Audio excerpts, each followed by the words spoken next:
By the way, I kind of take that as a compliment that I'm woke. I'll tell you how I feel about it. To me, the opposite of woke is being asleep. And if woke means I can't get behind Trump, which is what I think it means, or that I support people who want to be transgender or I'm for the vaccine, well, dude, call me woke as you fucking want. I'm not for stupidity. You know, I ran out Friday morning. I was over at CVS. Thank you, CVS. I went over there 9 a.m. and got myself that new vaccine for COVID. Fucking science. This fucking country is so great. Okay, you got the gist of it. But Eric, the best part about this, which I'm sure there's diehard Stern fans that stick with him no matter what, is you know transgenderism and stuff was mocked constantly. It's like the same thing as Eminem, right? Everything that you mocked, and now it's only like 10 years later, all of a sudden you're an old man. He's like 60 something. Eminem's in his 40s. All of a sudden, your opinion changes on this dramatically Just like because you've been watching CNN. just like the 180 on Ukraine that we just spoke about. It just everything just flips 180 degrees, and you just why would you question that? Don't question it. Don't be a bigot. Don't be a conspiracy theorist. Don't be on the right wing. Just wear it, idiot. It's absolutely ridiculous. Same thing with Dr. Fauci. It took what, a year for Dr. Fauci to go from it's not providing the perfect protection that you think it is to why not wear 3? It's ridiculous. It's all absolutely insane.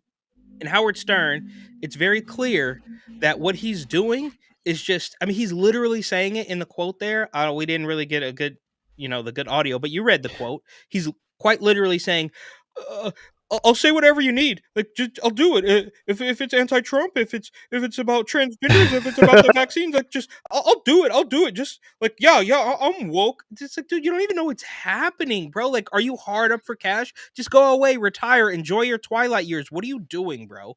Like, I ran out Friday morning to get the newest vaccine. I was over at CVS. Thank you, CVS. I went over there at 9 a.m. and got myself that new vaccine for COVID. Effing science. This effing country is so great. I am woke, MFer, and I love it. I can only imagine if anyone ever listened to Howard Stern back in the day, even if it was briefly and you got the gist of it, imagine him praising CVS. Imagine him, unless it was to run out and get some chips in the morning. Imagine him praising the vaccines. Imagine him praising the government constantly.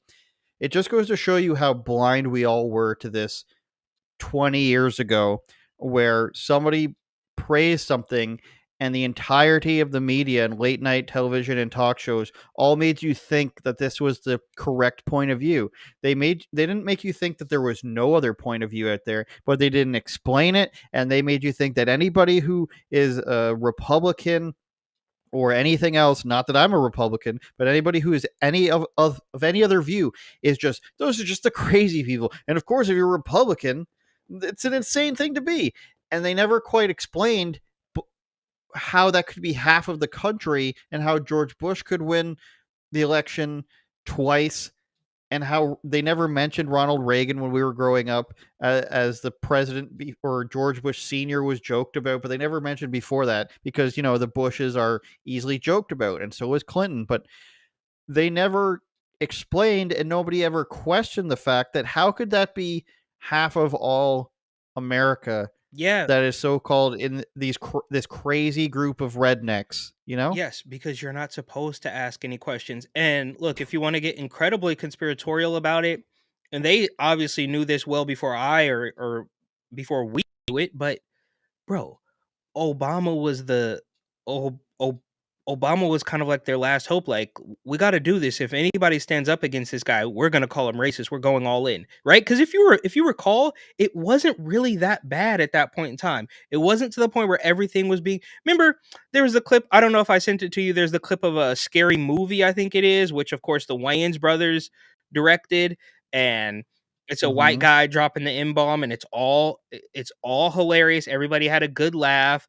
There's there's all this obviously Sarah Silverman and Fallon or whatever, or was it Kimmel or Fallon? I always get a mix. Kimmel doing the blackface and nobody cared, right? So somewhere along the line, it became it literally just became maybe authoritarian. I don't know what it was, but they tricked you Hmm. into saying that, hey, this is the only way. If you were to ask any questions about any of it, then we're gonna lambast you.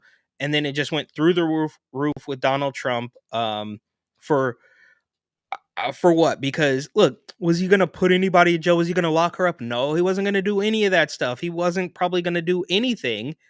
I mean, except for lower tax. It was like regular Republican stuff. Like none of it was that crazy, but there was something that he did that put the fear of God in them, right?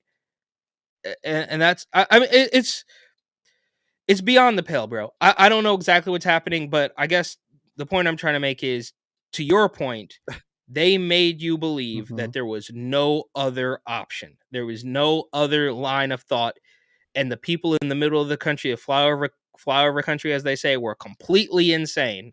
And that was also, last thing, that was also before you had Twitter and you had Instagram and you had Facebook and you had all that. You had what, 6 networks pumping you full of the same thing, and you couldn't get a second opinion, right? And then there's people who I won't name that still think those little handful of news outlets are telling the truth. And it's like, dude, they probably weren't telling the truth in the 80s or 90s. It's just that you had nothing else to compare it to. You couldn't, quote unquote, do your own research, Exactly. which is now, of course, lambast.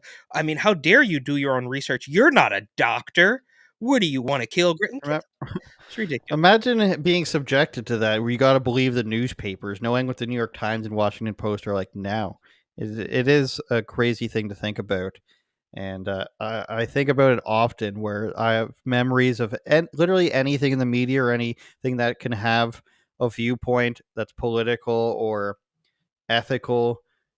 Sometimes I think back, like, what messages in The Simpsons or something did I miss? Because you look at some of them when you're older and you're just like, okay, they did a pretty good job of it, of making fun of both sides, but also, they just pick and choose. And there's very political episodes in that, and they pick and choose in that.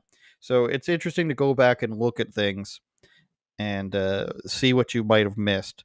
And I can't imagine like how people grew up thinking, oh, the guy on the TV is telling the truth. But we've all lived like that, unfortunately. And one of the times I'll always remember, for some reason or another, was when Trump was in office, and there was he was saying how bad Sweden has gotten from Islamic immigration. And if you know anything about Sweden and that stuff, the city called Malmo had a lot of uh, Islamists in it, I'll call it, and they had an epidemic, let's say, or at least of a frequent enough occurrence that it became something to worry about, of grenades being thrown at police stations and stuff like that in Malmo, Sweden. And Trump was saying it's very bad over there. And then the Swedish government, unnamed Swedish official, just as Swedish government, on John Oliver's show, he pulls up a quote and says, the Swedish government says, we have no idea what Trump's talking about. And that's the exact example where it's like, okay, Trump is crazy and evil, says John Oliver. And then look at this.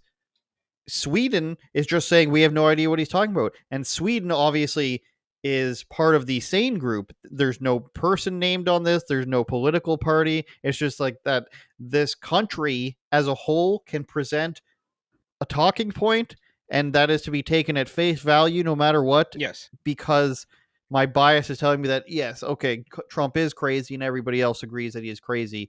Move on to the MTV Music Video Awards, I guess. Yeah, it's kind of And like, if you think about it, Eric, that's what led to Tim Pool blowing up when he was at Vice, and then went to Sweden in the no-go zones because people said that those weren't real. yeah, and then they were 100% real, as I understand it. Yeah, man. I look, they they've completely they're in there. I hope, and I could always be wrong, but this is why again, everything is so extreme. It's like, because there's not gonna come a point where they're gonna say, all right, maybe we were wrong about that. We'll take our foot off the gas. They can't. They're not gonna embarrass themselves like that. Whether it's the media regime, the political regime, they're not going to say, all right, like they will, like they've kind of like backtracked on the like defund the police thing, but not real. They're not saying, hey, we were wrong about that. They're just pretending it never happened. Like, like the lady was in Minneapolis or something who got beat up, or Chicago or whatever. She got beat up and or got carjacked, and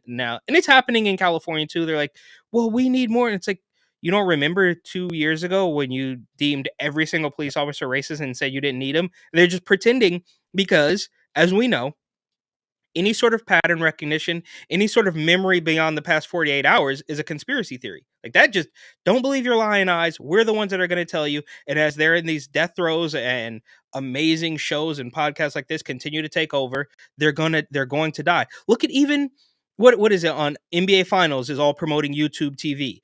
I mean, even right now, NFL is on Amazon Prime. Like, so you don't turn on channel 7 or 4 or whatever it is anymore. They're gone. It's over. So their lies, their schemes, it's all completely. They're grasping at straws to maintain power, but it's over. Same thing with the Democratic Party. But I repeat myself, or I shouldn't even say Democratic Party. I should say the establishment hack regime. Okay, because as we all well know, it's the cool thing is to blame both sides, but the realistic thing, in my humble opinion, I know a lot of people aren't going to like this, is there is a lesser of two evils. There just is. Turn it up, Jordan.